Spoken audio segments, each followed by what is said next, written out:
Bueno, lo que hemos dicho es que una de las grandes preocupaciones que va a tener no Panamá, el mundo entero en esa situación post-COVID va a ser el desempleo rampante. Se habla ya de cerca de 200.000 personas sin trabajo en nuestro país. Para ello el gobierno convocó una mesa de trabajadores y empresarios. Allí está Saúl Méndez, secretario del sindicato más importante de nuestro país, el Suntrax. Ayer CONUS hizo esta presentación, Saúl, como la había avanzado ya nuestra audiencia. Ustedes son, yo creo que no había visto nunca una propuesta que no solamente incluye proteger los trabajadores, los trabajos que existen, sino también a los informales y a los desempleados con una renta mínima o unos derechos mínimos. Bienvenido, Saúl. Muchas gracias, Fernando, Blandón y todo el equipo que con ustedes elaboran, los televidentes, los cibernautas, en fin, un saludo a todos. Como tú indicas, nosotros hemos presentado una propuesta de carácter integral en lo que se conoce como la mesa de diálogo, pongámosle laboral, porque la mesa económica la tiene el presidente de la República con empresarios en la presidencia. Aquí esta propuesta integral pasa por entender lo que precisamente planteaba Blandón hace un rato. El modelo económico neoliberal ha creado una gran desigualdad en Panamá, uno de los países de peor distribución de riquezas, bajos salarios. El 45% de la población económicamente activa está en la informalidad y dentro de los trabajadores de los trabajos formales también existe informalidad, pues se contrata trabajadores por servicios profesionales. Con ellos pues no se garantiza vacaciones, prestaciones sociales ni seguridad social. Todo esto ha venido afectando a la población por más de 40 años en el país y ha generado una situación, mientras que el pueblo es cada vez más pobre, tiene menos posibilidades, la educación, la salud pública están realmente destruidas. Por otro lado, un grupo muy pequeño de la élite panameña ha logrado acumular 115 ultramillonarios, más de 20.000 millones de dólares. Esta es parte de una situación en la que incluso los asalariados y el pueblo en términos general pagan impuestos, pero estos grandes capitales no pagan impuestos. Entonces, esta desigualdad que no tiene que ver con el COVID, sino con la estructura del sistema capitalista y en el particular en Panamá con el sistema que se ha desarrollado rentista, obviamente ha creado una desigualdad muy grande. ¿Qué pensamos que hizo el COVID? El COVID aceleró la crisis ya anunciada por los organismos internacionales como el Fondo Monetario, el Banco Mundial, el Club de París, en fin, en otros, que ya desde el cuatrimestre último del año pasado indicaban que habría una crisis en el 2020, no del COVID, sino del sistema capitalista peor a la del 2008, pero adicionalmente en la reunión de Davos, casualmente de este año, donde se reúne la élite multimillonaria del mundo, con líderes políticos y demás, allí se empieza a debatir por los multimillonarios que no han pagado impuestos, incluso el tema de pagar algo de impuestos y además de eso el equilibrio con el ambiente. Es decir, que el COVID vino a acelerar la crisis capitalista del mundo. ¿Y qué ha ocurrido en Panamá? En Panamá ha ocurrido que con el decreto 81 se mandó a más de 200.000 trabajadores para su casa sin recurso ni sustento. Los 80 balboas que el gobierno prometió darle a los trabajadores. Bueno, aquí hay cientos y miles de trabajadores que no han recibido eso ni en abril y no se sabe en mayo qué va a ocurrir, por lo menos en el área de la construcción y el resto del pueblo. Por eso la propuesta que nosotros hicimos desde muy temprano planteaba la necesidad de dar sustento a la familia panameña de 500 balboas, 314 que compone la canasta básica de alimentos y el resto para medicamentos, y planteamos que esto no solo tenía que ser para los trabajadores con contratos suspendidos, sino para los cuentapropistas, la población en términos general, la población más vulnerable a efectos de atender este problema. Entonces, tienden un cerco de hambre, existe el cerco sanitario con la cuarentena, y obviamente esto es una llave en la que la gente está pasando mucho páramo y aguantando hambre. Esta realidad nos lleva a nosotros en el día de ayer a plantear en el diálogo que se está hablando, parar las mesas de trabajo para discutir de fondo estos problemas que están afectando directamente las actuaciones del gobierno inconsultas e impuestas, pero además de ello, las pretensiones, porque al fin y al cabo, a pesar que hemos planteado que esta crisis no se le puede cargar a los trabajadores, resulta ser que los trabajadores y el pueblo más llano del país, el pueblo en términos generales, es que está cargando la crisis. Por ello, las propuestas, además de socioeconómicas, hemos planteado la necesidad de rescate a la población para la preservación de la vida humana y también para la mediana, pequeña empresa. Cuando hemos empezado a analizar estos temas, nos damos cuenta, por ejemplo, que en Europa, como una parte de enfrentar el problema, crearon el ERTE. El ERTE permite el rescate de los trabajadores, 70% del salario, 50% del salario, mientras perdure la situación de crisis. Además, se abona a la seguridad social, se paga las cotizaciones de la seguridad social para que no se caigan los sistemas y se rescata a la mediana y pequeña empresa. Esos elementos son fundamentales y es parte incluso de lo que hemos planteado. En Argentina, el gobierno decretó el 50% de los salarios a los trabajadores que se encuentran suspendidos en estos momentos y subsidio a la población. En Perú, los primeros 15 días y después 15 más, se planteó el pago de los salarios, pero en Panamá específicamente se ha dejado a la gente a su suerte. Ahora entramos en la posibilidad ya real de romper la cuarentena, pero tenemos un problema. Cuando el decreto 81 planteó que retornaríamos a los puestos de trabajo, lo hizo en función incluso de dar garantías que en las mismas condiciones. Ahora se está dosificando, no tenemos claro, por ejemplo, en la construcción se anuncia que proyecto de infraestructura pública aprobado por el MINSA, hoy es jueves, y no sale ninguna resolución publicada en Gaceta Oficial para decir cuáles son los proyectos, cuántos trabajadores van a estar allí. Entonces hay un reino de incertidumbre en estos momentos. Y yo creo que todo eso aúna a llamar a un alto en la mesa y a plantearle al gobierno, ¿qué es lo que ustedes pretenden aquí? ¿Ustedes pretenden tenernos sentados para disimular, dialogar, o ustedes pretenden llegar a una discusión seria? Los empresarios, por su parte, las propuestas que han presentado hasta ahora es cargarle la crisis a los trabajadores.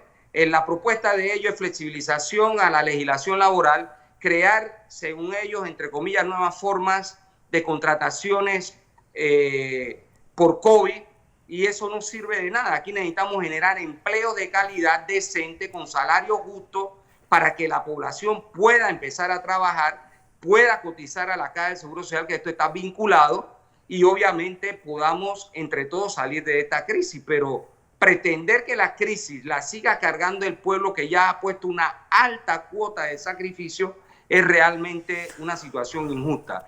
¿Qué pensamos nosotros? Que el establecimiento, el establishment, los poderes constituidos no pretenden poner nada en esta crisis, no pretenden en realidad dar una cuota de sacrificio en esta crisis, que la crisis la cargue el pueblo, y así lo han hecho notar sus voceros en distintas entrevistas del sector patronal cada vez que se habla de estos temas. Entonces, obviamente, este es un problema complejo, es una situación que nosotros hemos llamado a presentar propuestas serias que contemplen todos los sectores del país, que, por ejemplo, para poder generar empleo post-COVID, uno de los elementos fundamentales que debe darse en el país es el desarrollo del sector primario de la economía, me refiero al agro, que demanda mano de obra, al sector de la industria, la agroindustria y la industria en términos generales, que demanda mano de obra, pero nada de esto se está discutiendo con seriedad en el país. El modelo económico hay que discutirlo. Este modelo económico está agotado en Panamá y obviamente está excluyendo a las mayorías en beneficio de minorías, ¿no? José Blandón con nosotros, Saúl. Por supuesto. Buenos días, Saúl. He escuchado con detenimiento tu planteamiento de fondo, pero quiero ir un poco a la forma para que nosotros aquí en el estudio y nuestra audiencia comprenda exactamente la forma. ¿Dónde están todos reunidos y con quién están reunidos? Porque hablaste de la mesa y saltaste. ¿Quiénes son los que se reúnen con los trabajadores? ¿Participa el Ministerio de Trabajo? Primero, para que tengamos todo claro la forma. Y dentro de esa forma, entonces, ¿qué se ha avanzado y qué no se ha avanzado? ¿Y dónde estamos primero para después seguir con la parte conceptual. Muy bien. Hay una mesa de diálogo convocada por el Ejecutivo el 1 de mayo. El 1 de mayo se convocaron 8 centrales obreras, 8 organismos patronales, de organizaciones patronales y el Ministerio del Trabajo. Tenemos hasta el día de ayer 27 días de estar conversando de forma virtual, que es otro de los problemas que existen en esta situación, producto del aislamiento y de la cuarentena. En esta mesa que se convocó se crearon 3 subcomisiones. Una subcomisión de retorno y las medidas laborales, una subcomisión jurídica de defensa de los puestos de trabajo, económica también, y una subcomisión que tiene que ver con el tema también en el marco de la economía. Estas 3 subcomisiones se han estado reuniendo, sin embargo, al momento que se convoca para tomar decisiones consensuadas entre los sectores, se viene produciendo una serie de decretos, por ejemplo, el 95 y el 96. Después la resolución del Ministerio de Trabajo, que se promulgó como parte de un protocolo en función de cómo se retorna y las medidas sanitarias. Esa resolución surtió una modificación en una mesa paralela, es decir, fuera de las mesas que están discutiendo estos temas. Sí. Entonces, prácticamente estamos en un lugar donde no se toman nuestros pareceres a pesar de las propuestas que se hacen, y eso es lo que ha concitado a que las subcomisiones, la representación sindical de las 3 subcomisiones, se paren a llamar a una reunión plenaria para ventilar estos problemas y ver si en realidad tiene sentido estar sentados allí, o por el contrario, no debemos perder más el tiempo, porque aquí lo que hay es una imposición desde el Ejecutivo con los decretos que está tomando y que benefician a un solo sector en este momento, que es el sector de los empresarios, conforme se va legislando y se va analizando lo que se está diciendo. Una situación como esta, Saúl, se especula que, así como el modelo económico está agotado, este código de trabajo es una camisa de fuerza para generar nuevos empleos. Ustedes han dicho que de ahí no se mueve ni una coma. Fíjate, los códigos de trabajo no son políticas públicas para generación de empleo, Fernando. Las políticas públicas de generación de empleo son políticas de carácter económico. Los códigos de trabajo lo que vienen a regular es la relación y el capital. ¿Qué conceptualizamos los trabajadores de lo que tiene el código de trabajo? Que son las condiciones mínimas que se han logrado en este momento. Es más, la Constitución Política en el capítulo 3, que habla del trabajo, precisamente instituye que las garantías allí son garantías de carácter mínima, pero aquí lo que se pretende es que esas garantías mínimas se eliminen. Hay sectores de la patronal que han dicho ya no debe haber salario mínimo, ellos no quieren contratar a los trabajadores según las reglas conceptuales del Código de Trabajo, que son razonables, porque este Código de Trabajo no es un código revolucionario, ni mucho menos, ni cambió la estructura del sistema capitalista ni del modelo neoliberal. Este Código de Trabajo es un Código de Trabajo capitalista. Pero con unas barreras... Tengámonos claro. Sí, pero no es una herramienta para generar empleo, es una herramienta para regular las relaciones obrero-patronal. Porque no es casual que haya tanto empleo informal, y cuando uno habla con empresarios siempre la excusa es un código de trabajo con unas barreras de salida demasiado altas, que es lo que hace imposible un despido.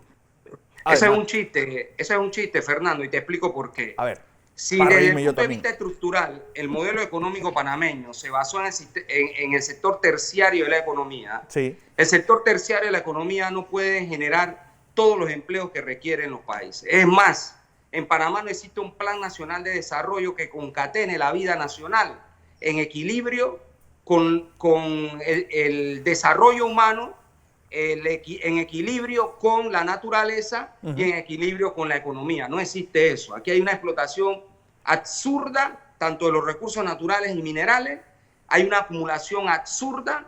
¿Y qué resulta ser? El sector primario de la economía, por ejemplo, ese sector en los años 50 representaba en el Producto Interno Bruto más del 40%. Hoy día representa menos del 2%. Si tú el sector primario de la economía lo reprimes de esa manera, lo llevas casi a la quiebra, como plantean los productores, tú no estás generando empleo productivo allí. Por supuesto que no. Si tú el sector de la agroindustria prefieres abrir las puertas para traer los productos procesados desde afuera que comemos y no los produces en el país, tú no estás generando empleo en el país. Si tú, por ejemplo, no desarrollas la industria nacional, tú no estás generando fuentes de empleo en el país. Entonces, el problema estructural del modelo, el problema estructural del sistema capitalista y el modelo neoliberal son los que atentan contra los puestos formales de trabajo en este país, contra el desarrollo nacional y el desarrollo humano que requerimos. Don José. A ver si podemos ponernos ahora más claro en otros temas. El Código del Trabajo es un instrumento de regulación de las acciones entre los trabajadores y los empresarios para un sistema capitalista que es el sistema que tenemos en Panamá. Y constituyó un avance importante en 1972, Saúl, bajo la dirección del general Omar Torrijos. Pero dicho eso, quiero hacerte un par de preguntas. En la mesa donde está el movimiento obrero, que se llamó el 1 de mayo, la posición de todas las centrales que estaban en ella es una posición unitaria. Y dos, ¿cuál es el tiempo, ahora que comienza el proceso llamado de reapertura, este decreto que suspendió a los contratos laborales, cómo se va a manejar? ¿Qué es lo que hay allí y cuáles empresas comienzan a trabajar para y cuál es el mecanismo de reinserción de esos contratos suspendidos sin salario? Bueno, el problema es que las reglas del juego planteadas desde el gobierno, ¿verdad?, generan mucha incertidumbre. ¿Cuál es la situación? Según el decreto 81, levantada el problema de cuarentena y demás, incluso en su artículo 10 indicó que si los trabajadores no eran reincorporados a su puesto de trabajo de forma inmediata, se consideraría como un despido injustificado. Ahora, con lo que quieren llamar la nueva normalidad, se está planteando que el ingreso es gradual y que se pretende poder mantener los contratos suspendidos de 4 a 6 meses. Entonces, esta incertidumbre que genera toda esta situación también deja a los trabajadores en indefensión. Y paso a explicar por qué.